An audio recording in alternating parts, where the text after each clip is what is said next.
तुम्हारी रात मेरी रात में बस फर्क इतना है, तुम्हारी सो के गुजरी है, हमारी रो के गुजरी है। यही सब हो रहा है आजकल, हम भी भोगे हुए हैं इसीलिए बोल रहे हैं। देखिए एक बात बताते हैं, एक मेरा दो गो दोस्त था, दोनों दोस्त ज़्यादा था पढ़ाने गया तो कहीं एगो विद्यार्थी को फंसा लिया। अब वो एगो से बतिया रही थी, दोनों से बतिया रही थी, कभी उससे बतियाती थी कभी उससे बतियाती थी, और दोनों को पता नहीं चलता था कि लाइन केकरा पर मार रही है। अब क्या होता कि ई ससुरा एगो सोचा कि शायद खूब बतियाता था, हमारे सामने भी खूब फ़ोन करके बतियाता था, चलेगी मेरे साथ, चलेगी ना, हाँ हाँ ठीक है, पक्का ना, हाँ ठीक ठीक। वो लड़की ओकरों से बतियाती थी, और पता नहीं चलता था कि क्या हो रहा है। एक बार क्या हुआ कि जो लड़की थी जेकरा जोड़े भागने के लिए तैयार थी ओकरा जोड़े नहीं भागी, जेकरा जोड़े नहीं भागने के लिए तैयार थी उसके साथ भाग गई। अब बताइए, ये गाना गाता था कि हमारी और तुम्हारी रात में इतना ही फर्क है, तू सुत के गुजारती है, हम उठ के गुजारते हैं, रो रो के गुजारते हैं। और देखिए कि भाग गई दूसरा जोड़े। अब वो जब भाग गई, जिसका बाप केस ठोका ओकरा पर, हालांकि केस ठोकने के बाद क्या होता है कि लड़कियां के देखिए बदमाशी, माने इतना बदमाश लड़की सब होती है कि हम क्या कहें, सबको नहीं कह रहे हैं, कोई इतना सीटियस होती है कि पूछिए नहीं। उसके बाद क्या हुआ, केस हुआ, पकड़ा गया, दोनों पकड़ा गया। पकड़ाने के बाद उससे पूछा, जज साहब पूछे कि क्या ये तुमको भगा के लाया है कि अपने आई है?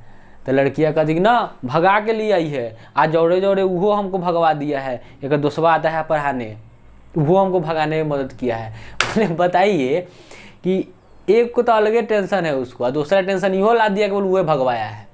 तो भाई लोग सतर्क रहो, एकदम सतर्क रहिए, बढ़िया से जांच परख से तरह मेच्योर लड़की होके तो कदम उठाइए, नहीं तो जे अधकच्ची है ओकरा जोरे भगवत ये होई। ये चलते इस पर ध्यान देंगे। और पता है जहाँ तक पढ़ाई का बात है, पढ़ाई में क्या होता है कि पढ़ते पढ़ते हम भी पहले इतना कोचिंग भगवाते थे, साला हाँफ जाते थे, कोचिंग में जाते जाके पूरा हाँफ जाते थे, पता नहीं चलता था कि कई कोचिंग में जाए, एकदम मैथ पढ़ के जाते थे, रीजनिंग क्लास में घुसते थे, वहाँ से घुस के फिर निकलते थे, फिर इंग्लिश क्लास में घुसते थे, फिर जीके जीएस में। माने कि हम क्या बताएं, बिपाशा बसु से भी अल्लाह मतलब कि ख़त्म स्थिति था, एकदम हाँफ जाते थे, साइकिल चलाते चलाते हाँफ जाते थे, पसीने पसीने चेहरा काला पड़ जाता था। अभी तक काला है ये है, लेकिन कोई बात नहीं है।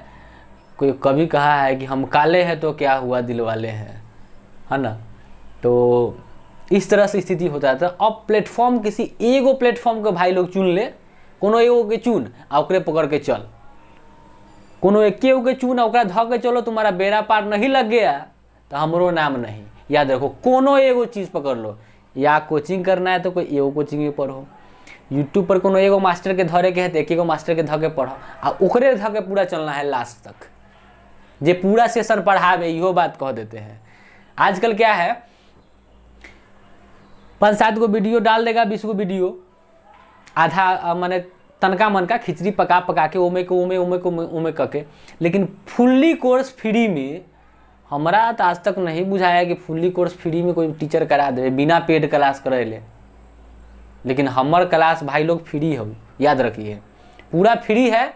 और टोटल क्लास हम बता दें किस किस चीज़ का तैयारी के लिए, बीपीएससी पीटी, बिहार दरोगा, यूपी दरोगा, एसएससी जीडी, एसएससी सेंट्रल वाला, एसएससी बिहार वाला, सचिवालय, समुच्चा के तैयारी जो है, जितना जीके पूछता है समुच्चा इस हमारा दरोगा अड्डा से होगा, और पूरा पढ़ाएंगे हम, ये मेरा वादा है आपसे। हिस्ट्री चल रहा है, पॉलिटी होगा, इकोनॉमिक्स होगा, ज्योग्राफी होगा, मैथमेटिक्स होगा, इंग्लिश में कोशिश करेंगे, समय बचेगा तब। क्या है कि हम दोसर विद्यार्थी हैं, दोसर विद्यार्थी के मतलब कि बिना इंग्लिश के नौकरी वाला आदमी है, मतलब कि हमको जिस चीज़ का हम लोग तैयारी कर रहे हैं, बीपीएससी में इंग्लिश नहीं पढ़ना है, थोड़ा बहुत है, उतना काम चल जाता है। जो लड़का मैट्रिक पास है वो बीपीएससी में इंग्लिश पास कर जाएगा, इस चीज़ को याद रखेंगे। ठीक है। मीडियम कोई भी हो, देखिए कोई भी आयोग ये नहीं कहता है कि हाँ हमको इंग्लिश मीडियम चाहिए, हिंदी मीडियम चाहिए। अगर आप वो जो मांग रहा है वो आप दीजिए। बहुत हिंदी में क्या होता है ना कि हमको लगता है कि साला क्या गलती हम लोग कर दिए बिहार बोर्ड से पढ़ के। सीबीएसई वाला का तो बातें अलग। अब क्या कहे, बहुत टीचर लोग हैं, खान सर हिलेले रहते हैं सीबीएसई वाले को, तो छोड़िए। तो हम लोग का बिहार बोर्ड वाला में क्या कि साला हिंदिया ऐसा कोई वर्ड है कि उसको आप क्लियर रूप से नहीं लिख सकते हैं, सटीक नहीं लिख सकते हैं, घूम हुआ हो ही जाएगा। सटीक लिखने के लिए वो आपको अद्भुत जो हिंदी का जो शब्द है वो पते नहीं है, तो यह भी होता है। तो इंग्लिश वाले के लिए थोड़ा सा ठीक है कि शब्द तो एकदम सटीक होता है, काम चलता है। तो चलिए प्रारंभ करते हैं आज हम सामाजिक धार्मिक सुधार आंदोलन। और आप लोगों का सबसे पहले स्वागत कर ले दरोगा अड्डा पे, हम सत्यम ठाकुर है, स्वागत करते हैं आप लोगों का। और इस सेशनवा को बढ़िया से देखिए पूरा फुल्ली, और जो लोग नहीं देखेंगे तो उन लोगों का अब क्या कहें, हम नहीं देखेंगे। वीडियो को लाइक शेयर कमेंट सब्सक्राइब सब करना है बस। आ जरा हाथ में मोबाइल आवे ओकरा मोबाइल में सब्सक्राइब कर दिया, खाली पढ़े लिखे वाला लड़का के हाथ में, आलतू फालतू के लड़का, आलतू फालतू आदमी के मोबाइल में नहीं, ठीक है। चलिए अब जानेंगे कि धार्मिक सामाजिक जो सुधार आंदोलन होता है क्या उसका औचित्य है और क्यों हुआ आखिर, इस चीज़ को जानेंगे। तो होने का एक ही चीज़ है कि हर युग में हर काल में यह देखा गया है कि समाज में धर्म में कुछ न कुछ परिवर्तन आते रहा है, बिल्कुल आते रहा है। उस परिवर्तन को सुधारने के लिए जो कोई कदम उठाया गया है, जो भी गड़बड़ सरबड़ जो था, व्यवस्था था, कुव्यवस्था था, उसको ठीक करने के लिए जो कदम उठाया गया है उसको हम कुरीतियाँ से संबोधित करते हैं और संज्ञा देते हैं, कुरीति का हम नाम देते हैं। इस चीज़ को याद रखेंगे। तो आपने क्या देखा प्राचीन काल में, आपने देखा क्या, महात्मा बुद्ध, महावीर। अभी तो हम प्राचीन भारत नहीं पढ़ाए, पढ़ाएंगे, बहुत मजा आएगा, पूरा डिटेल्स में पढ़ाएंगे, A to Z free of cost, 1 रुपया नहीं देना है दरोगा अड्डा पे, याद रखिए। चलिए, तो प्राचीन काल में बुद्ध और महावीर इन्होंने सामाजिक धार्मिक सुधार आंदोलन किया, बहुत सारा सुधार किए। मध्यकाल में आते तो संत कबीर आ गए, गुरु नानक जी लोग आ गए, इन लोगों ने भी बहुत अच्छा काम किया भारतवर्ष के लिए चाहे विश्व के लिए। आधुनिक काल की बात करें तो राजा राम मोहन राय, दयानंद सरस्वती, ईश्वर चंद्र विद्यासागर, ये लोग आते हैं। जब अंग्रेज, देखिए जब हमारा देश जब का ऐसा व्यवस्था रहता है कि अंग्रेज मुस्लिम धर्म, ईसाई धर्म, पारसी धर्म ये सब मिलके इस तरह से माहौल करके रखा रहता है भारत का कि मतलब कि भारत 2 गुटों में बटा रहता है, उच्च वर्ग और निम्न वर्ग। अब उच्च वर्ग वाला को कोई दिक्कत नहीं था क्योंकि वो सब उच्च वर्ग वाला सब ब्रिटिशर्स को सपोर्ट करता था, तो इसी के लिए ब्रिटिशर्स उसको भी सपोर्ट करता था। लेकिन जो निम्न वर्ग के लोग थे उनको सपोर्ट कहीं से नहीं मिलता था, शोषण लात गाड़ी खाने को मिलता था। ब्रिटिशर्स के द्वारा जो भी आते थे वो शोषण ही करके जाता था। तो इसी क्षेत्र में क्या होता है कि ईसाई धर्म का, ईसाई मिशनरी 1813 में ईसाई मशीनरी जो है वह भारत में एंट्री करता है और भारत में जो निम्न जाति के जो लोग थे उसको शोषण करना प्रारंभ करता है। और यह भी प्रारंभ करता है कि कैसे उसको ज़बरदस्ती करके जो है धर्म परिवर्तन कराया जाए, और धर्म परिवर्तन करने पर मजबूर किया जाता है वह भारतीय जो निम्न जाति के जो लोग थे उसके साथ। किसके लिए? ईसाई मिशनरी के द्वारा 1813 से यह प्रारंभ कर दिया जाता है। उसके बाद देखिए, और जब क्या होता है उसके बाद कि यह जो चलाया जाता है जो सामाजिक धार्मिक आंदोलन विशेष रूप से चलाने की बात करते हैं 3 क्षेत्र, बम्बई, कलकत्ता और मद्रास, इन तीनों क्षेत्र में जो है यह विशेष रूप से चलाया जाता है। तो हम क्या बताएं कि यह 3 क्षेत्र मुंबई, कलकत्ता, मद्रास, तीनों क्षेत्र में जो है विशेष रूप से यह चलाया जाता है। और यह देखा जाता है कि और इस जगह पे इसलिए चलाया जाता है क्योंकि यहाँ पे व्यवस्था काफ़ी अच्छा था और यहाँ पे बुद्धिजीवी लोग, यहाँ पे शिक्षा व्यवस्था काफ़ी अच्छी थी, शहरी विकास हो चुका था, तो यहाँ पर बुद्धिजीवी लोग जो भी भारत के थे वो लोग रहते थे, यहीं से जो है यह प्रारंभ होता है। तो देखेंगे कि अगर धार्मिक सामाजिक आंदोलन के अगर पहले नेता की बात करें, अग्रदूत की बात करें, अगर हम अग्रदूत की बात करें तो वह पहले नेता या अग्रदूत की बात करें राजा राम मोहन राय आते हैं। सबसे पहले आपसे क्वेश्चन पूछेगा कि धार्मिक सामाजिक आंदोलन के पहले नेता या अग्रदूत के रूप में जानेंगे। वह कौन है? वह राजा राम मोहन राय जी है। अब जानते हैं कि राजा राम मोहन राय ने आखिर क्या क्या परिवर्तन किए भारत के लिए, कौन कौन से अच्छा कदम उठाया, उसके बारे में जानेंगे। देखिए, राजा राम मोहन राय जन्म होते हैं, उनका जन्म 1774 में जन्म होता है, 1813 में मर जाते हैं। क्लियर? 1813 में क्या होता है कि वो मर जाते हैं। ठीक है, अब जान लीजिए कि नव जागरण या पुनर्जागरण के अग्रदूत की अगर हम बात करें, नव जागरण या पुनर्जागरण के अग्रदूत की बात करें, तो वह राजा राम मोहन राय ही हैं। क्लियर? चलिए, आधुनिक भारत के पिता पूछ देगा तो राजा राम मोहन राय पर टिक मार के आ जाएंगे। समझ गए? चलिए, पारंगत, कौन कौन भाषा में इनको पारंगत था, यहाँ एक ही को चीज़ बाद में जानता है, हिंदी या इंग्लिश दुइये को है, ये है, वो नहीं हो पाता है। मार यूपीएससी वाला बीपीएससी वाले लोग हिंदी इंग्लिश के लिए टाल धरना दे रहे हैं दिल्ली में जाके, भारत सरकार के यहाँ, बिहार सरकार के यहाँ। लेकिन इन लोगों से सीखने को मिलता है कि किस तरह उस समय लोग का इतना मतलब कि जानकारी था। पर इनको देखिए, राजा राम मोहन राय को फारसी का पूरा पारंगत थे, अरबी जानते थे, संस्कृत जानते थे, हिंदी इंग्लिश। अनेक चीज़ें जानेगा, वो साधारण आदमी रहेगा नहीं ना, बहुत तेज आदमी थे, बहुत बुद्धिमान, बहुत मेच्योर टाइप का इंसान। इतना चीज़ जिसके अंदर समाहित रहेगा। हम लोग को क्यों पढ़ाया जाता है किसी भी कंपटीशन एग्जाम के लिए, आप कलेक्टर बन जाइएगा, दरोगा बन जाइएगा, एसडीएम बनते हैं, डीएसपी बनिएगा, यूपी दरोगा बनिएगा, तो ये पूछेगा, अकबर बाबर पूछेगा, और राजा राम मोहन राय पूछेगा, और महात्मा गांधी पूछेगा नहीं। लेकिन उस सब कुछ का जो भी धारणा है, उसका जो भी सोच है उन लोगों का, उस सोच को अपने दिमाग में बैठाना है। कैसे साम्राज्य चलता है, किस तरह से हम किसी क्षेत्र को जीत सकते हैं, क्या क्या दिमाग लगा सकते हैं, इसलिए हमको पढ़ाया जाता है। न कि वहाँ आपसे यह सवाल पूछा जाता है, एक को कुछ नहीं पूछा जाएगा। समझ रहे हैं बात को? अभी देखिए हिमा दास को देखिए, एथलीट है वो, उसको क्या हुआ है कि असम में जो है उसको बना धिंग एक्सप्रेस भी कहते हैं, हिमा दास को कहते हैं कि नहीं? तो देखिए कि हिमा दास को बना दिया गया है, तुरंत डीएसपी बनाया गया है असम के लिए। तो ऐसा नहीं है वो पढ़ी लिखी है उतना नहीं, वो थोड़ी इतना हिस्ट्री पॉलिटी पढ़ के गई है, कुछ नहीं पढ़ी, लेकिन हाँ ट्रेनिंग आवर में वो सब संभाल लेंगी, इतना तो है। चलिए, तो आगे क्या करते हैं, हाँ, मूर्ति पूजा के विरोधी भी थे, इस चीज़ को भी याद रखेंगे। कौन? दयानंद सरस्वती तो थे ही, राजा राम मोहन राय भी थे। आते हैं राजा राम मोहन राय धार्मिक कार्य कौन कौन किया है उसके बारे में। देखिए, पहला बुक उनका था तोहफत अल मुहद्दीन। तोहफत अल मुहद्दीन यह फारसी भाषा में था, और इसी किताब का, तोहफत उल मुहद्दीन का हिंदी अनुवाद होता है एकेश्वरवाद को उपहार। देखिए, तोहफत उल मुहद्दीन था ना, इसी को हिंदी भाषा में ट्रांसलेट कर दिया, और किताब का नाम कथी हो गया? वो किताब का नाम हो गया एकेश्वरवाद को उपहार। मतलब इसका मतलब है कि बहुदेव विरोधी थे। कहने का मतलब है कि राजा राम मोहन राय बहुदेव विरोधी थे, एक भगवान पर विश्वास करते थे, 75 को भगवान पर विश्वास नहीं करते थे।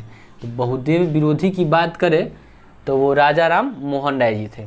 देखिए, 1815 में आत्मीय सभा की शुरुआत किया कौन?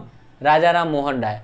1815 में आत्मीय सभा की शुरुआत राजा राम मोहन राय द्वारा किया जाता है। फिर 1816 में वेदांत सोसाइटी की स्थापना राजा राम मोहन राय के द्वारा किया जाता है, ये भी जान गए।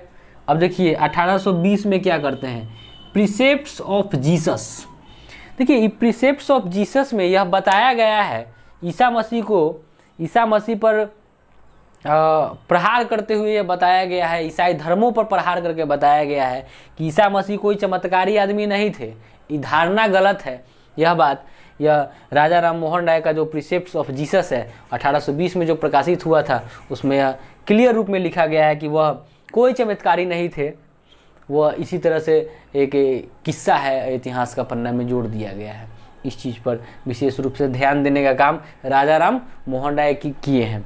देखिए, अब 1823 में क्या होता है, जॉन डिग्बी के प्रयास से जो है यह पुस्तक प्रकाशित हुआ। कौन पुस्तक? 1820 में तो देखिए प्रीसेप्ट्स ऑफ जीसस जो है 1820 में लिखे थे, लेकिन यह प्रकाशित करने का काम 1823 में होता है। किसके माध्यम से? वो अंग्रेज था जॉन डिग्बी के प्रयास से यह प्रिसेप्ट्स ऑफ जीसस का को प्रकाशित करने का काम करते हैं। आते हैं आगे, क्या कहता है, राजा राम मोहन राय 1828 में ब्रह्म सभा की स्थापना करते हैं। ठीक है, ब्रह्म सभा की स्थापना करते हैं और यही ब्रह्म सभा 2 साल के बाद 1830 में ब्रह्म समाज का रूप ले लेता है। इस चीज़ को हमेशा याद रखेंगे। ब्रह्म सभा की स्थापना 1828 में राजा राम मोहन राय के द्वारा और 1830 में ब्रह्म समाज का रूप लेने का काम यही ब्रह्म सभा करता है, जिसको किसने स्थापित किया था? राजा राम मोहन राय ने। अब देखिए शिक्षा में क्या क्या सुधार करते हैं इन्होंने। राजा राम मोहन राय शिक्षा में क्या सुधार करते हैं उसको देखेंगे। देखिए 1817 में हिंदू कॉलेज कलकत्ता में, हिंदू कॉलेज की स्थापना कलकत्ता में करते हैं। किसके सहयोग से? डेविड हेयर के सहयोग से, जो है कलकत्ता में डेविड हेयर के सहयोग से 1817 में हिंदू कॉलेज की स्थापना करते हैं कलकत्ता में राजा राम मोहन राय। उसके बाद 1825 में वेदांत कॉलेज की स्थापना भी राजा राम मोहन राय के द्वारा किया जाता है। इसको भी हमेशा याद रखेंगे। तो शिक्षा में इनका सुधार कुछ ज़्यादा नहीं है, इतना ही है। एक याद रखेंगे, 1817 का हिंदू कॉलेज की स्थापना कलकत्ता में डेविड हेयर के सहयोग से, और दूसरा 1825 में वेदांत कॉलेज की स्थापना राजा राम मोहन राय के द्वारा किया जाता है। तो चलिए अब आते हैं पत्रकारिता में क्या करते हैं राजा राम मोहन राय जी। पत्रकारिता में इनका क्या योगदान रहता है? देखिए सबसे पहले चलिए भारतीय पत्रकारिता का अग्रदूत कहते हैं राजा राम मोहन राय को। भारतीय पत्रकारिता का अग्रदूत राजा राम मोहन राय। और सबसे पहला पत्रिका इनका संवाद कौमुदी था, जो है 1821 में बंगला भाषा में प्रकाशित होने का काम होता है। याद रखेंगे, सबसे पहला पत्रिका राजा राम मोहन राय का संवाद कौमुदी था, जो 1821 में बंगाली भाषा में प्रकाशित होता है। वह संवाद कौमुदी पुस्तक जो है वह होता है। ठीक है, और भारतीय पत्रकारिता का अग्रदूत अगर बात कर रहे वो राजा राम मोहन राय है। अब आते हैं 1822 में मीरात उल अखबार, फारसी भाषा में। देख लीजिए, ये भी एक मैगजीन ही था। 1821 में हो गया आपका संवाद कौमुदी, 1822 में मीरात उल अखबार। मीरात उल अखबार मीरात उल अखबार जो फारसी भाषा में था। संवाद कौमुदी कौन भाषा में? बंगला भाषा में, बंगाली भाषा में। देखिए 1822 में एक और पुस्तक था ब्राह्मणिकल मैगजीन। तो ब्राह्मणिकल मैगजीन जो था वो इंग्लिश में था। राजा राम मोहन राय जी लिखने का काम करते हैं। तो ब्राह्मणिकल मैगजीन कौन भाषा में? इंग्लिश भाषा में। कहिया 1822 में। 1822 में एक और पुस्तक जिसका नाम था मीरात उल अखबार, जो फारसी भाषा में था। तो हमने देखा कि किस प्रकार इनका राजा राम मोहन राय का किस प्रकार जो काम है वो है। एक दो काम और है जो हम इसी वीडियो में ऐड करेंगे। 1 मिनट। चलिए अब क्या होता है, अब जानेंगे कि किस प्रकार राजा राम मोहन राय का जो सामाजिक काम था उसमें क्या योगदान रहा उनका, उसके बारे में जानते हैं। समाज के लिए क्या क्या किए उसके बारे में। देखिए सामाजिक कार्य के बारे में जानेंगे। जातिवाद के विरोधी थे, समानता, जातिवाद में समानता, महिला का उत्थान के पक्षधर थे। जातिवाद में समानता और महिला के उत्थान के लिए पक्षधर थे राजा राम मोहन राय। देखिए 1829 में जो लॉर्ड कैनिंग ने सती प्रथा पर रोक लगाया था वो अकेले नहीं लगाया था। भारत वाला जो लोग थे, भारतवासी मार के गर्दा छोड़ा देते, लेकिन यही राजा राम मोहन राय के सहयोग से सती प्रथा पर रोक लगाने का काम जो है वो किया जाता है 1829 में लॉर्ड कैनिंग के द्वारा। अब देखिए 1829 में बंगाल में सती प्रथा पर रोक लगा, लेकिन 1830 में बम्बई और